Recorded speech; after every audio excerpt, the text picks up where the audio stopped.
करेंगे बिहार विधानसभा चुनाव के बाद जो मतगणना का काम आज सुबह शुरू हुआ उसके नतीजे और रुझानों की।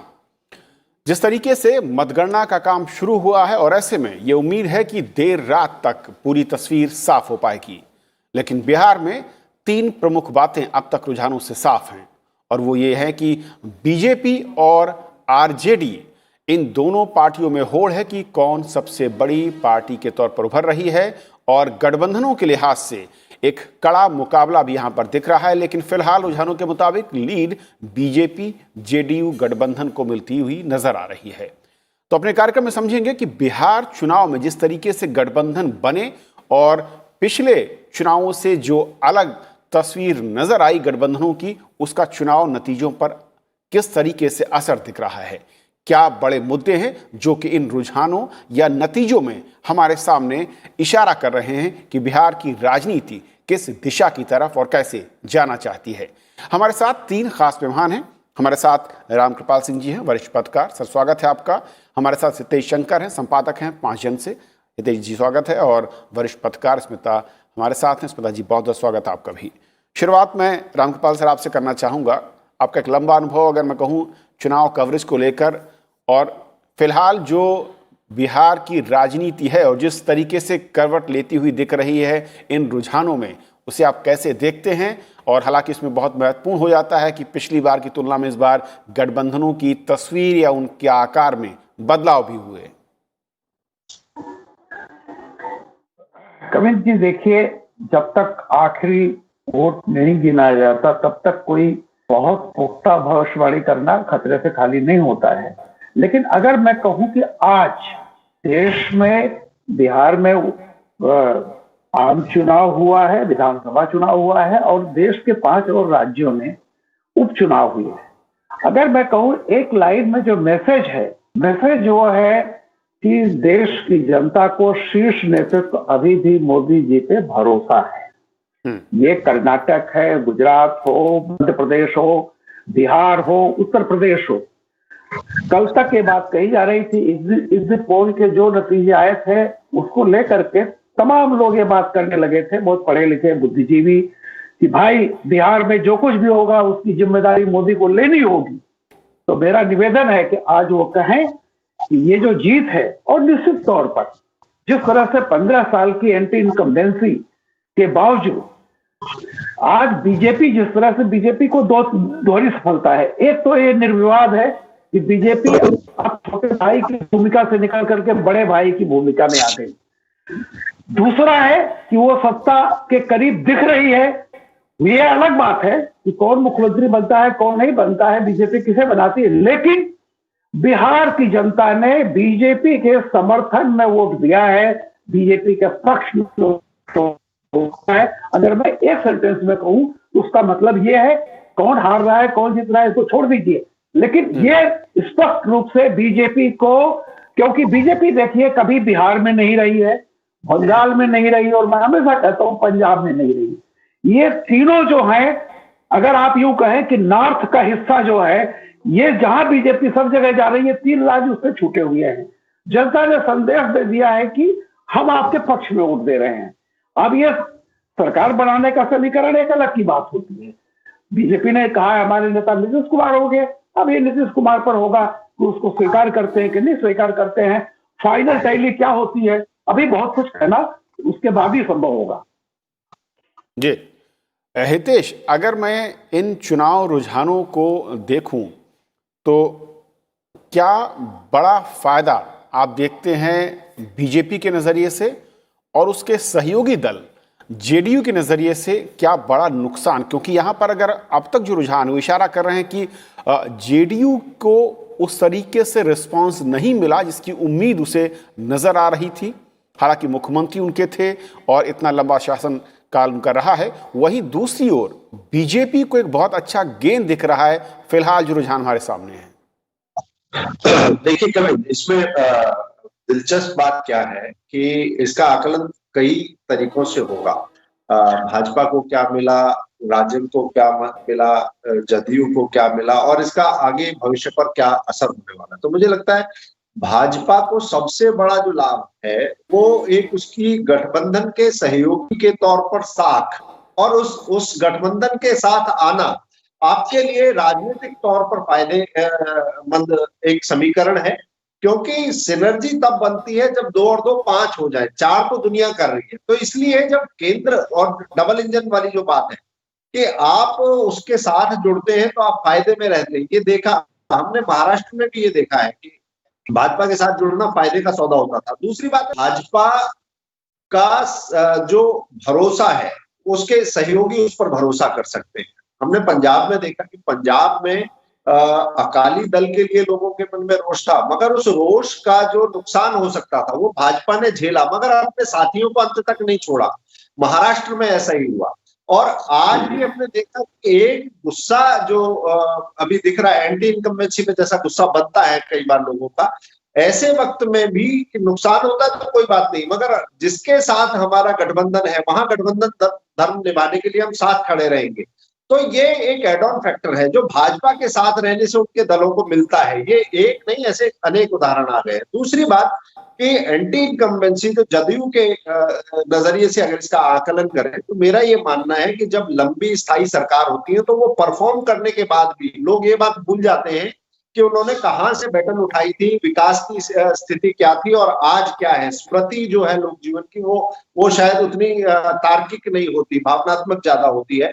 तो वहां कई बार ऐसे में परफॉर्म करने वाले लोगों को भी धक्का लगता है। दिल्ली की अगर सरकार का उदाहरण है, दिल्ली में जिस समय शीला दीक्षित जी की सरकार थी उन्होंने काफी काम किया। कॉमनवेल्थ के समय में घोटाले और भ्रष्टाचार के आरोप भी लगे, मगर उस समय पर काम भी काफी सारा हुआ। मेट्रो के क्षेत्र में काफी काम हुआ। इस सब के बावजूद चुनाव में उन्हें उसका झटका एक झेलना पड़ा। तो ये एंटी इनकम्बेंसी ऐसी चीज है कि जो राज कर रहा है उसे श्रेय भी मिलेगा तो उसे थोड़ा सा नाराजगी भी मिलेगी कि ये होना था, ये नहीं हुआ। तो वो झटका जरूर लगा है, मगर एक सिनर्जी बनती हुई दिखाई दे रही है कि भाजपा के साथ रहने में 2 और 2 5 हो सकते हैं, 4 तो दुनिया करती ही है। ये एक चीज दिखाई देती है। और लॉन्ग टर्म गेन की बात करें तो मुझे लगता है भाजपा के लिए खासतौर से जो बिहार के चुनाव को माना जा रहा था कि नीतीश कुमार के खिलाफ सब लोग इकट्ठा होकर चुनाव लड़ेंगे और नीतीश पर एक एंटी इनकम्बेंसी का बोझ भी रहेगा, बाकी सारी चीजें भी रहेंगी, कोविड का काल भी है। ऐसे में अगर ये किला फतेह हो जाता है तो एक नैरेटिव बन जाएगा बंगाल के लिए।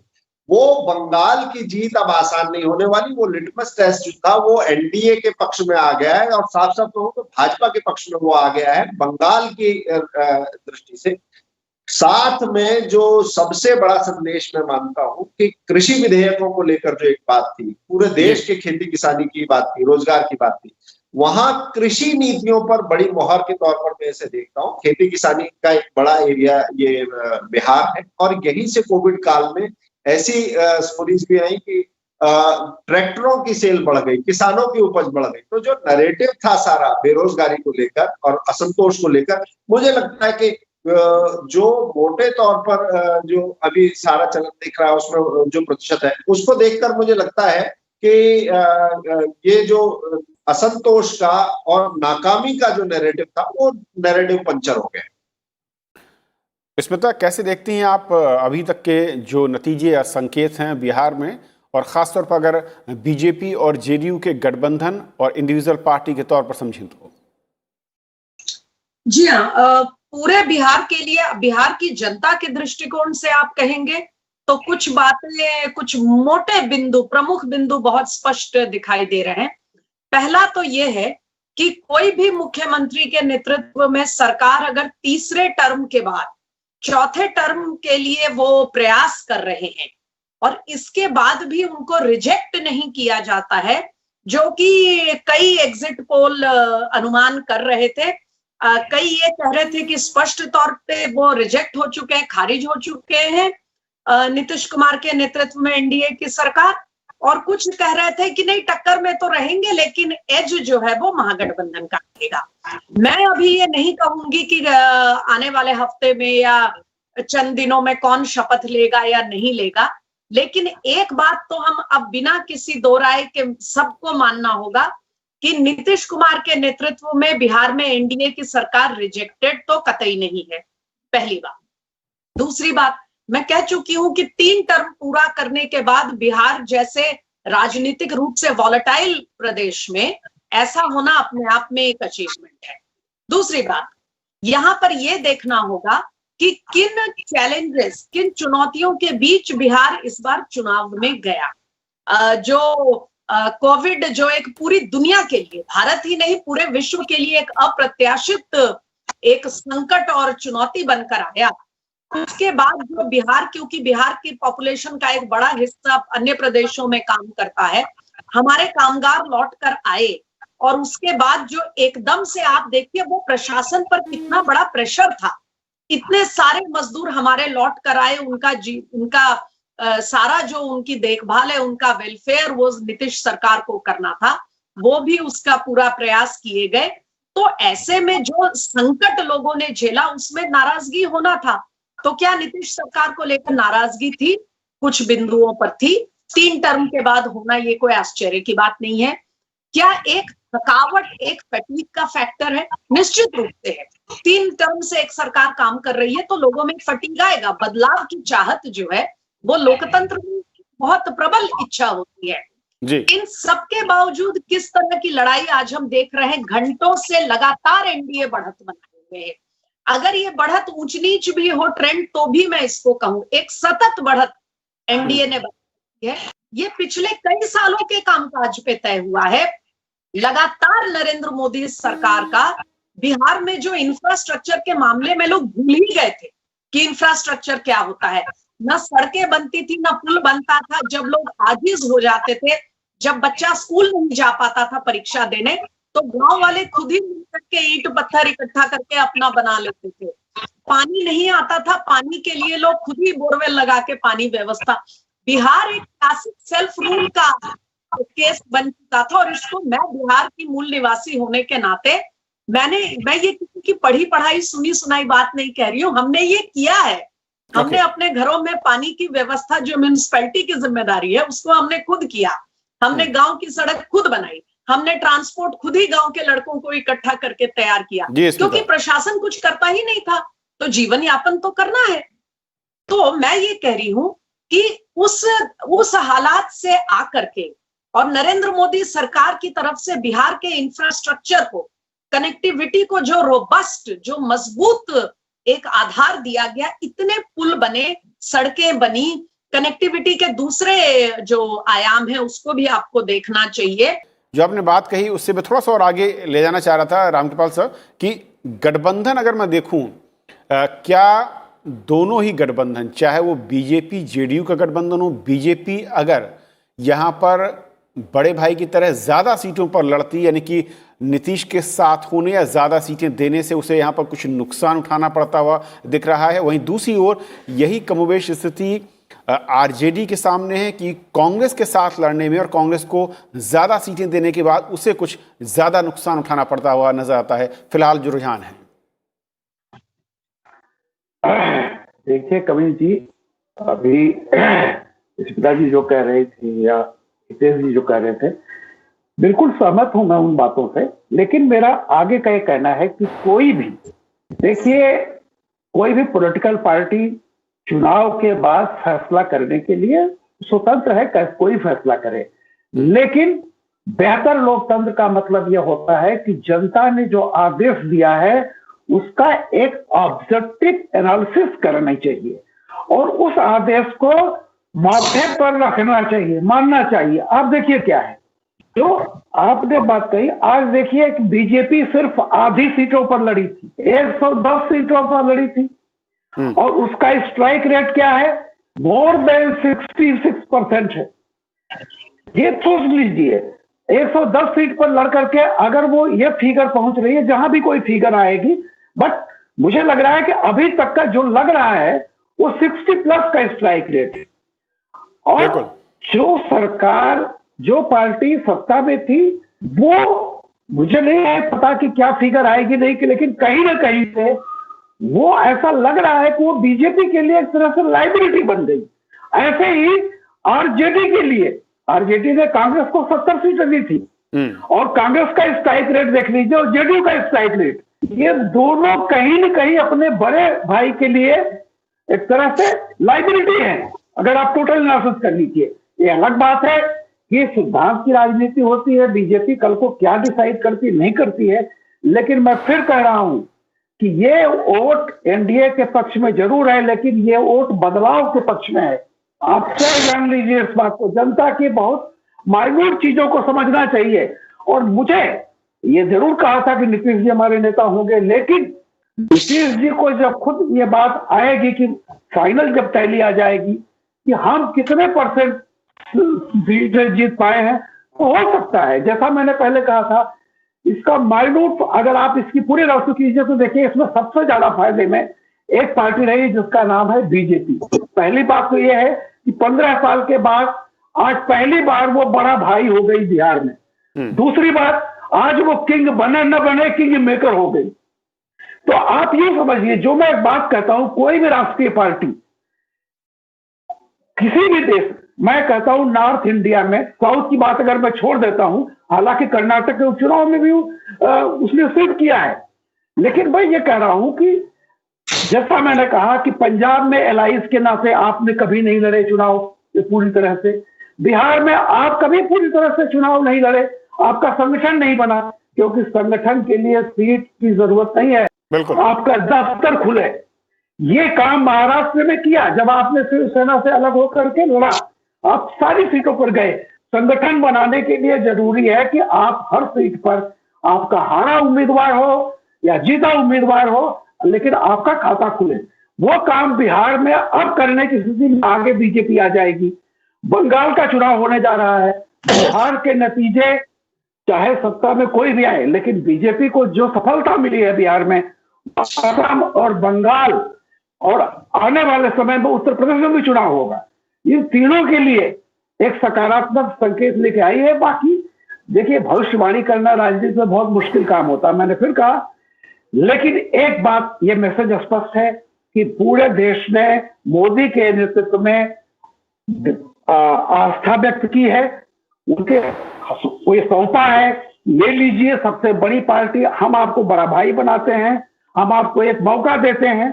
तो ये जो है, अब ये निर्भर करेगा आने वाले जब पूरी तरह से रिजल्ट आ जाएगा। रामगोपाल सर, मैं यही सवाल जो आपने कहा, जो इशारा किया, मैं ये हितेश से जानना चाहूंगा। हितेश, जो रामकृपाल जी इशारा कर रहे हैं कि बड़े भाई का जो रोल था वो क्या बीजेपी के लिए निभाने का वक्त आ गया है, और क्या दोनों ही गठबंधन में जो सहयोगी हैं वो बड़े दलों के लिए बोझ साबित हुए हैं इस चुनाव में फिलहाल रुझानों के मुताबिक?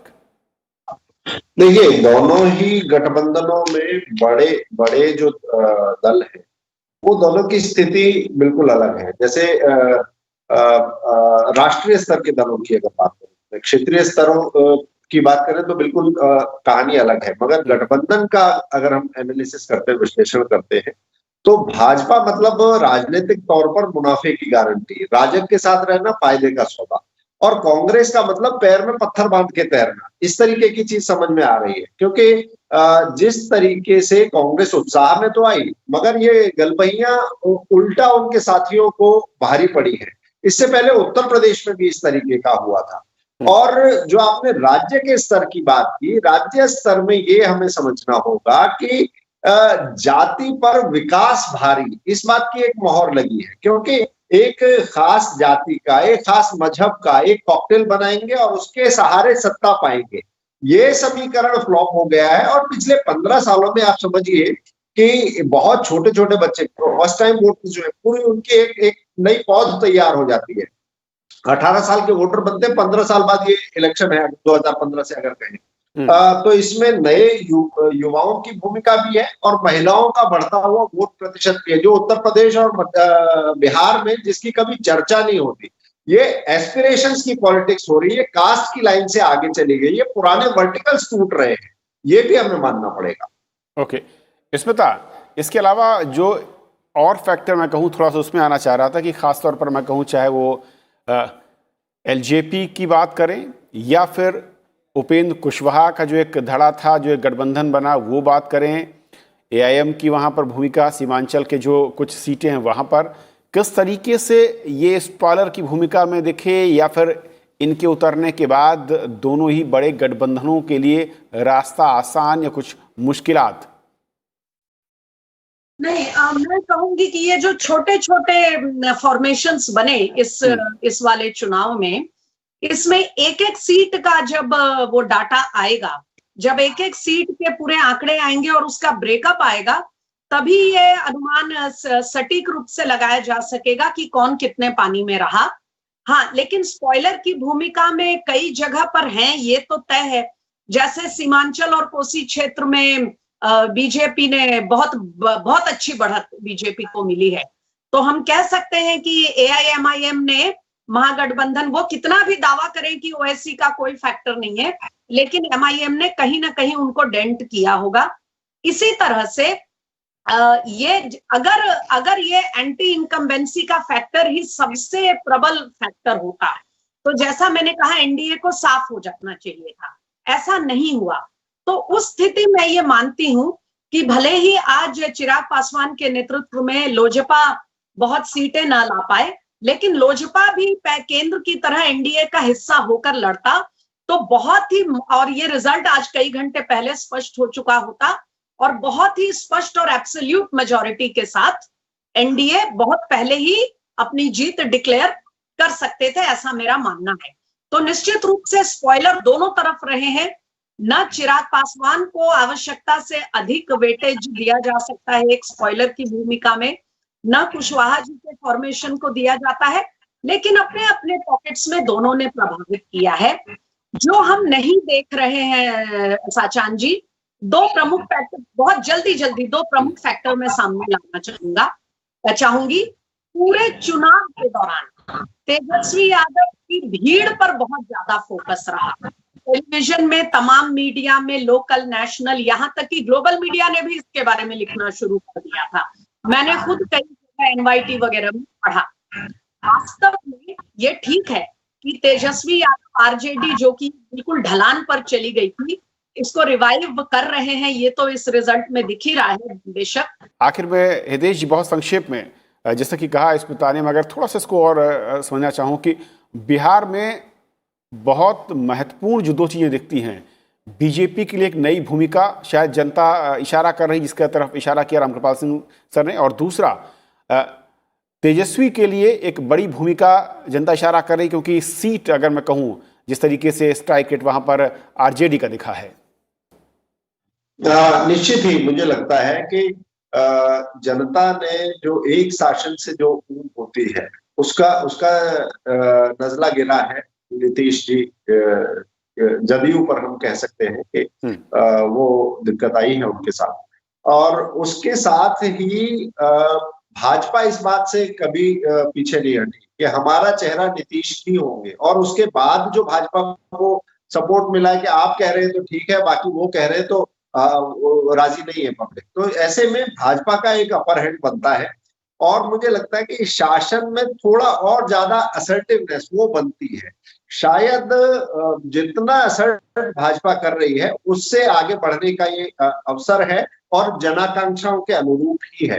तेजस्वी यादव को ये मौका मिलना मैं एक स्वाभाविक मानता हूँ, तेजस्वी होते या कोई और होता, मगर जो कुनबा पार्टी होती है, कुनबे पर चलने वाली, क्षेत्र पर चलने वाली, भाषा पर चलने वाली, उसमें लाला जी की गद्दी लाला ही संभालता है, इसी तरीके का काम चलता है। तो तेजस्वी को तो आना ही था।